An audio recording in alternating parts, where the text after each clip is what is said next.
और कितना पाकिस्तान फैंस को आप दुख दोगे और कितना पाकिस्तान फैंस को आप रुलाओगे।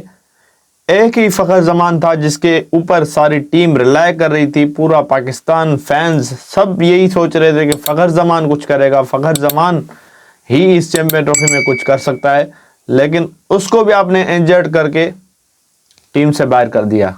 फ़खर जमान इस वक्त चैंपियन ट्रॉफी से बाहर हो गए हैं और उनकी रिप्लेसमेंट भी अनाउंस हो चुकी है, इमामुल हक, जो कि टीम के साथ आज ट्रैवल कर रहे हैं दुबई। नेक्स्ट मैच हमारा इंडिया के साथ है जो कि 23 फरवरी को दुबई इंटरनेशनल क्रिकेट स्टेडियम में खेला जाएगा। लेकिन उससे पहले जो पाकिस्तान टीम को धचका लगा है, पूरी टीम पाकिस्तान एक तरफ और फ़खर जमान एक तरफ। हालांकि ये टीम गेम होता है, इसमें पूरे 11 के 11 लड़के जो खेलते हैं उन सब की एफर्ट से पाकिस्तान जीता है, लेकिन क्योंकि बाकी 10 के 10 प्लेयर कोई एफर्ट नहीं डाल रहे सिवाय उस साउथ अफ्रीका के जो हाईएस्ट चेज किया था, जिसमें उन दो सिर्फ इंडिविजुअल की परफॉर्मेंस पे हम जीते थे। ना उस मैच में हमारी बॉलिंग अच्छी हुई थी, ना उसमें हमारे ओपनर्स अच्छा कुछ कर सके थे सिवाय उस फ़खर जमान के जो स्टार्ट दिया था उसने, सिवाय उसके। और उसके अलावा बाबर आजम भी कुछ नहीं कर सके थे, साउथ शकील भी आउट हो गए थे। डेप्थ भी हमारी इतनी स्ट्रांग नहीं है, स्पिन अटैक भी आपने देख लिया, कोई हमने ऐसा अच्छा काम नहीं किया था उस मैच में भी, लेकिन सिर्फ इंडिविजुअल 2 प्लेयर्स की परफॉर्मेंस पे हम वो जीते थे। उसके अलावा हमारी कोई अच्छी परफॉर्मेंस नहीं है सिवाय फ़खर जमान के। हम उस पर ही रिलाय कर रहे थे Pakistan, as a Pakistani fans हम यही सोच रहे थे कि फ़खर जमान कोई ऐसा मैच खेलेगा जिससे पाकिस्तान टीम स्टेबल होगी और वो मैच जीतने की पोजीशन में पाकिस्तान टीम आ सकती है। लेकिन अब फ़खर जमान टीम से बाहर हो चुके हैं, इमामुल हक को लाया गया है उनकी जगह पर। लेकिन इमामुल हक को पहले क्यों नहीं सिलेक्ट किया गया था, इसकी वजह यह है कि उनकी जो खेलने का अंदाज है, काफ़ी टाइम लेके वो खेलते हैं। 2019 का भी उन्होंने वर्ल्ड कप खेला, उसके अलावा 2023 का भी वर्ल्ड कप खेला, उसके दरमियान में 2 एशिया कप भी खेले, और अब जो उनको चैंपियन ट्रॉफी में सिलेक्ट किया गया है उनकी कोई ऐसी खास परफॉर्मेंस आईसीसी टूर्नामेंट्स में नहीं थी। लेकिन वो किसकी रिप्लेसमेंट है, वो फ़खर जमान की रिप्लेसमेंट है, और उनको एक टारगेट दिया जाए, एक चीज का बताया जाए कि आपकी ये रिस्पॉन्सिबिलिटी है, आप 10 ओवर के पावर प्ले को इस तरीके से यूटिलाइज करेंगे और आप इतने रन्स उसमें बनाएंगे अपने पावर प्ले में बाबर आजम के साथ। बाबर आजम दूसरी तरफ आपको पता है सिर्फ ब्लॉक ही करते हैं विकेट को, और जैसे ही प्रेशर में गेम आता है तो वो आउट होके चले जाते हैं। तो दूसरी तरफ से आपको इतनी रिस्पॉन्स शॉट्स की नहीं मिलेगी, आपको ही अटैक करना पड़ेगा। ये जॉब दी जाए इमामुल हक को, अगर वो इसमें कामयाब होते हैं तो आप आपके लॉन्ग टर्म के ओडीआई के स्क्वाड के साथ वो ट्रैवल कर सकते हैं। आप उसको ये प्लान दें। अगर आप ये प्लान सक्सेसफुल नहीं कर सकते तो आप हमारी चैंपियन ट्रॉफी की कैंपिंग के बाद हमारी टीम का हिस्सा नहीं रहेंगे। उसको ये प्लान दिया जाए, क्योंकि वो रिप्लेसमेंट है फ़खर जमान की। एक ही आपके पास बंदा था 11 प्लेयर्स में जो कि फेयरलेस क्रिकेट खेलता था, वो आप कोई भी आप में से नहीं खेल पा रहा।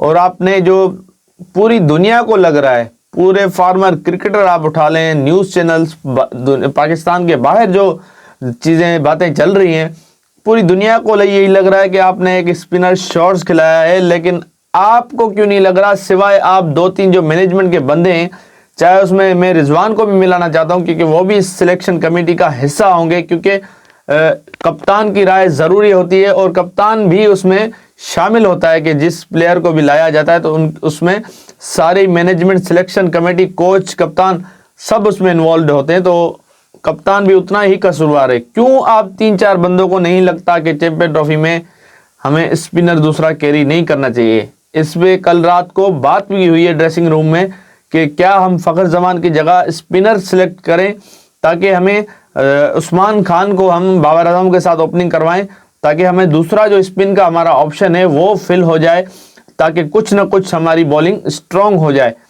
देखेंगे पाकिस्तान के जो लास्ट मैच में इब्रार ने बॉलिंग की थी, उसको 5 ओवर करवाकर गैप देकर 40वें ओवर में उनको दोबारा लाया गया। उसके दरमियान में जो खुशदिल और सलमान के ओवर करवाया गया, उसमें उन प्लेयर को सेटल करवाया गया। उसके बाद जब इब्रार आया तो उसको कुछ रिस्पॉन्स नहीं मिला, क्योंकि आपने देखा कि बैट्समैन बिल्कुल सेट हो चुके थे, उनके लिए कोई मसला नहीं था स्पिन को अब खेलना, क्योंकि पहले वो प्रेशर में थे, अब वो सेटल थे, तब इब्रार के लिए मसला हुआ।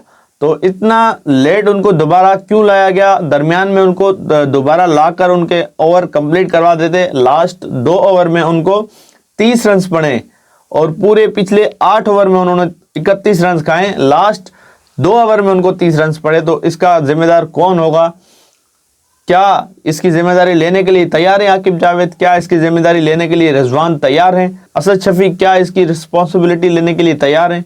तो जवाब दें आके कि इमामुल हक अब जो सिलेक्ट हुआ है फ़खर जमान की जगह पर, उनको क्या टारगेट दिया जाएगा? क्या वो अपनी पुरानी क्रिकेट खेलेंगे जिसकी वजह से उनको ड्रॉप किया गया?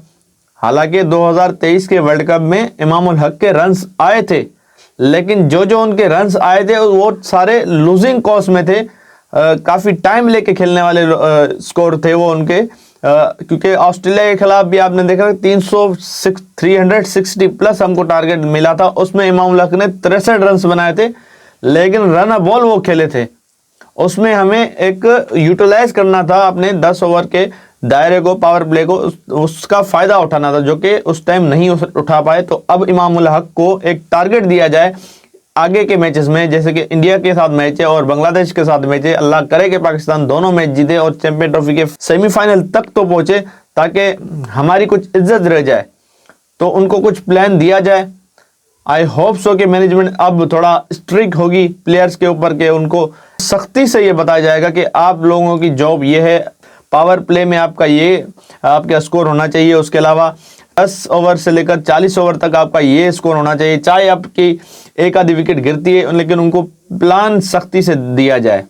और बॉलर्स पे भी ये सख्ती की जाए कि किस लेंथ पे आप बॉलिंग कर रहे हैं, क्या आपको प्लान दिया जाता है और आप किस प्लान पे बॉलिंग करते हैं। डेथ ओवर में कोई यॉर्कर नहीं लग रहा था, उनसे पूरी कोशिश की जा रही थी, लेकिन स्लो फुल टॉस उनको दी जा रही थी। उल्टा इजी हो रहा था फिलिप्स के लिए कि वो इजी शॉट्स लगाएं, तो उसका नुकसान हो रहा था।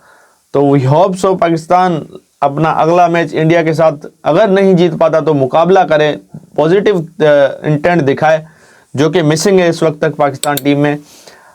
इंशाल्लाह मिलते हैं कल मैच के बाद एक नई वीडियो में नए टॉपिक के साथ। तब तक के लिए अल्लाह हाफिज़।